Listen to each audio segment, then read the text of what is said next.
সবাইকে স্বাগত। আজকের রসায়নের ধারণা দ্বিতীয় ক্লাসে আমরা আজকে রসায়নের ধারণা চ্যাপ্টারে আলোচনা করেছি যে আসলে রসায়নটা আমাদের জীবনের প্রতিটা ক্ষেত্রে, অন্ন, বস্ত্র, বাসস্থান, চিকিৎসা প্রতিটা ক্ষেত্রে রসায়ন আমাদের সাথে রিলেটেড। সেই রসায়নটাকে যদি আমরা জানতে চাই বা নতুন আবিষ্কার করতে চাই তাহলে কি করতে হয়? আমাদেরকে কি করতে হবে? গবেষণা করতে হবে। গবেষণা যারা করে তাদেরকে আমরা বলি বিজ্ঞানী। তাহলে দেখো যে এই যে আমরা বলি যে গবেষণা, তাহলে গবেষণা করতে হলে প্রথমে একটা গবেষণাগার দরকার। তাহলে গবেষণাগার কাকে বলে? যে জায়গাতে বিভিন্ন পরীক্ষা নিরীক্ষা করা হয় এবং তথ্য উপাত্ত সংগ্রহ করা হয়, সেই জায়গাটাকে বলা হয় গবেষণাগার বা ল্যাবরেটরি। ল্যাবরেটরিতে যারা কাজ করে, এই তথ্য সংগ্রহ করে, তাদেরকে বলা হয় বিজ্ঞানী।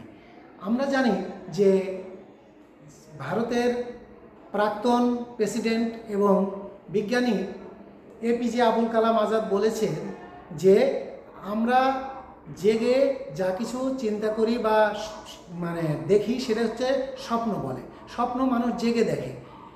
তাহলে স্বপ্ন দেখে বলেই মানুষ আজকে নানা ধরনের উদ্ভাবন করতে পেরেছে।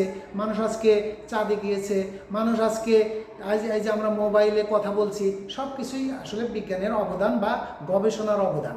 তাহলে আমরা এই গবেষণা বা বিজ্ঞানে নিয়ে যদি চিন্তা করি, প্রথমেই প্রশ্ন আসে যে একটা জায়গা দেখলে মানুষ জিজ্ঞাসা করে যে এটা কী। তাহলে কি আমরা যদি বলি ল্যাবরেটরি কি?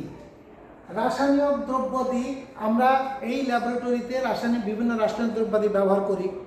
তাহলে এই রাসায়নিক দ্রব্যাদি ব্যবহার করলে আমরা কি জানি যে এই রাসায়নিক দ্রব্যাদিগুলো আমাদের পরিবেশ, আমাদের ব্যক্তি যারা করে তারা, তারপরে প্রাণী জগতের সবারই ক্ষতি করতে পারে অতিরিক্ত ব্যবহার। এবং আমরা জানি যে এই যে আমাদের প্রাকৃতিক দূষণ হচ্ছে, এই জন্য দায়ী হচ্ছে বিভিন্ন রাসায়নিক দ্রব্য, পলিথিন, তারপরে গ্লোবাল ওয়ার্মিং। তাহলে এই যে জিনিসগুলো আসছে, তাহলে সেই জায়গা থেকে আমাদের সতর্কতা হতে হবে।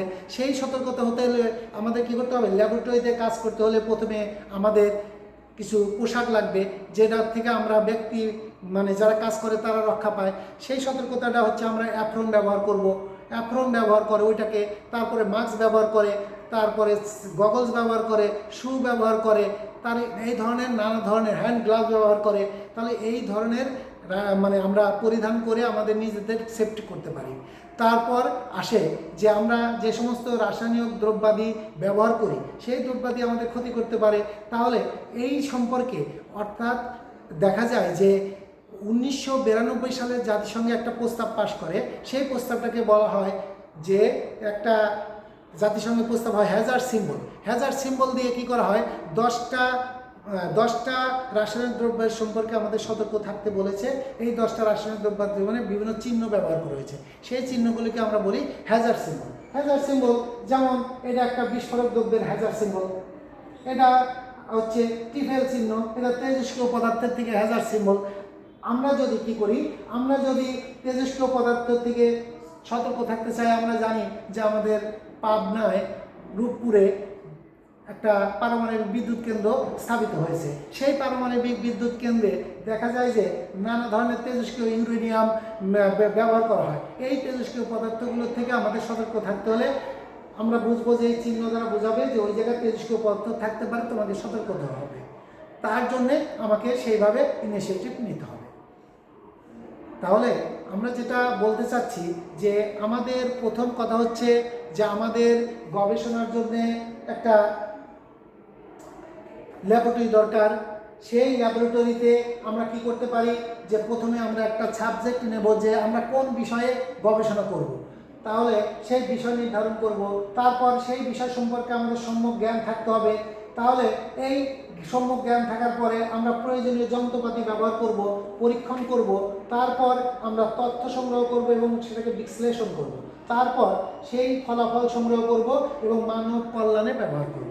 এটা হচ্ছে গবেষণার বিভিন্ন ধাপ। তাহলে গবেষণার বিভিন্ন ধাপগুলো আমরা এইভাবে অতিক্রম করতে পারি। করে আমরা লাস্টলি, যেমন তুমি যদি মনেই করো যে আমরা গবেষণার এই ধাপগুলোকে একটা এক্সাম্পল দ্বারা বুঝিয়ে দিই।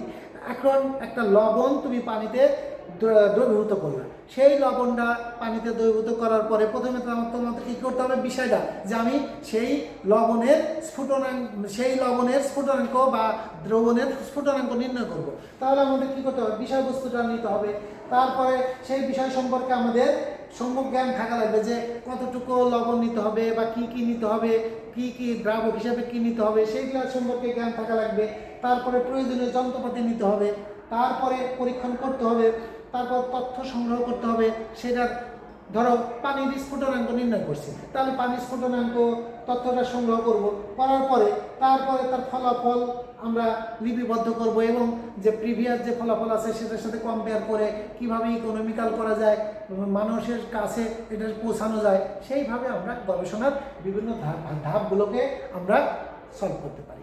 আমরা আরও কিছু করতে পারি, যে আমাদের কি করতে হবে, যে এই জায়গা থেকে আমাদের প্রথম রসায়নের ধারণা থেকে আমাদের নানা ধরনের প্রশ্ন আসতে পারে, যে প্রশ্নগুলো এরকম, যে রসায়নের বিভিন্ন গবেষণার বিভিন্ন ধাপগুলো বর্ণনা করো। তাহলে এই আমাদের 6টা ধাপ আছে, 6টা ধাপগুলোকে আমাদের বর্ণনা করতে হবে। তারপর বিভিন্ন হ্যাজার্ড সিম্বল আছে, সেই হ্যাজার্ড সিম্বলগুলো দেখিয়ে বললো যে আমাদের এই হ্যাজার্ড সিম্বলগুলো আমাদের কি ক্ষতি করে বা এর আলোচনা করো। তাহলে এইগুলো আলোচনা করা হয়। আমরা যদি বলি যে আমরা ওষুধ খাচ্ছি, তাহলে ওষুধ খাই, যেমন আমরা দেখি যে আমাদের অসুখ হলে আমরা কি করি, যে অনেক সময় পেটে ব্যথা করলে আমরা অ্যান্টাসিড খাই, রেনিটিডিন খাই।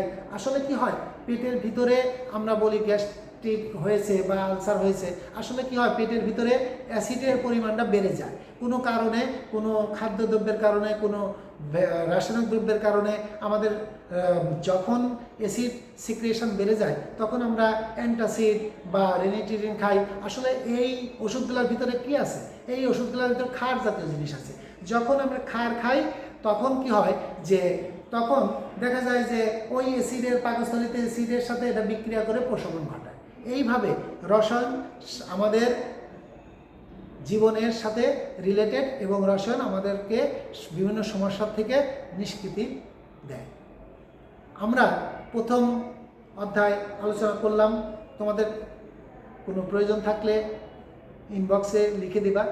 আর আমরা নেক্সট ক্লাসে আবার নতুন কোনো পার্ট নিয়ে আবার হাজির হব। সবাইকে ধন্যবাদ।